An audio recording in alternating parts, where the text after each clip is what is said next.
नमस्कार दोस्तों, एडीआल स्टोरीज में आप सबका स्वागत है। आइए सुनते हैं करवा चौथ व्रत की कथा कहानी।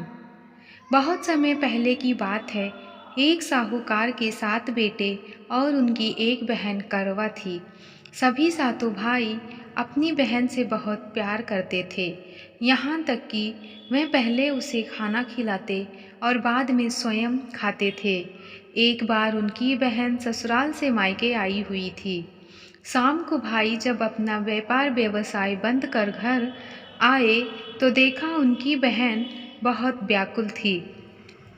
सभी भाई खाना खाने बैठे और अपनी बहन से भी खाने का आग्रह करने लगे, लेकिन बहन ने बताया कि उसका आज करवा चौथ का निर्जल व्रत है और वह खाना सिर्फ चंद्रमा को देखकर उसे अर्घ्य देकर ही खा सकती है। चूँकि चंद्रमा अभी तक नहीं निकला है, इसलिए वह भूख प्यास से व्याकुल हो उठी है।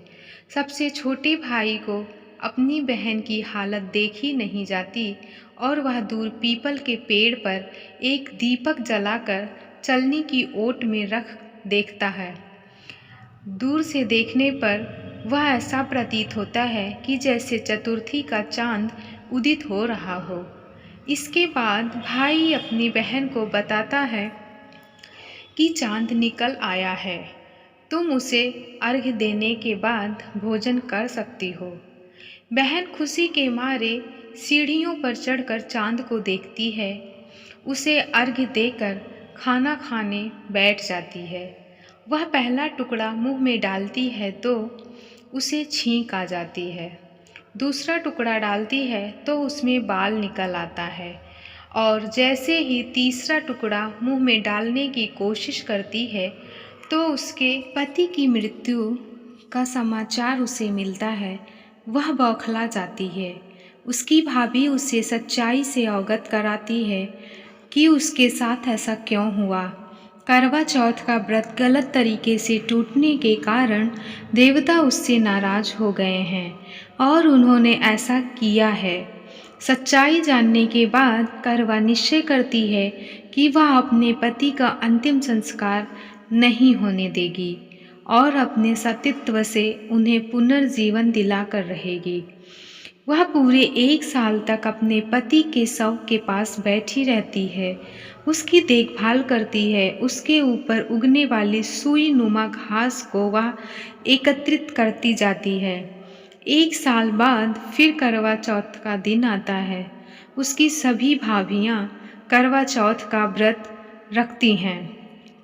जब भाभियाँ उससे आशीर्वाद लेने आती हैं तो वह प्रत्येक भाभी से यम सुई ले लो, पिए सुई दे दो, मुझे भी अपनी जैसी सुहागन बना दो, ऐसा आग्रह करती है। लेकिन हर बार भाभी उसे अगली भाभी से आग्रह करने का कहकर चली जाती हैं। इस प्रकार जब छठे नंबर की भाभी आती हैं तो वह करवा उससे भी यही बात दोहराती है। यह भाभी उसे बताती है कि चूंकि सबसे छोटे भाई की वजह से उसका व्रत टूटा था, अतः उसकी पत्नी में ही शक्ति है कि वह तुम्हारे पति को दोबारा जीवित कर सकती है। इसलिए जब वह आए तो तुम उसे पकड़ लेना और जब तक वह तुम्हारे पति को जिंदा ना कर दे उसे नहीं छोड़ना। ऐसा कहकर वह चली जाती है। सबसे अंत में छोटी भाभी आती है। करवा उनसे भी सुहागिन बनने का आग्रह करती है, लेकिन वह टाल मटोली करने लगती है। इसे देख करवा उन्हें जोर से पकड़ लेती है और अपने सुहाग को जिंदा करने के लिए कहती है। भाभी उससे छुड़ाने के लिए नोचती हैं, खसोटती है, लेकिन करवा नहीं छोड़ती है। अंत में उसकी तपस्या को देख भाभी पसीज जाती है और अपनी छोटी अंगुली को चीरकर उसमें से अमृत उसके पति के मुंह में डाल देती है। करवा का पति सुंदर तुरंत श्री गणेश कहता हुआ उठ बैठता है। इस प्रकार प्रभु कृपा से उसकी छोटी भाभी के माध्यम से करवा को अपना सुहाग वापस मिल जाता है। हे श्री गणेश, माँ गौरी जिस प्रकार करवा को जिस सुहागन का वरदान आपसे मिला है वैसा ही सब सुहागिनों को मिले। जय श्री गणेश। हैप्पी करवा चौथ। दोस्तों, कहानी अच्छी लगी हो तो प्लीज़ अपने दोस्तों के पास ज़रूर शेयर करें।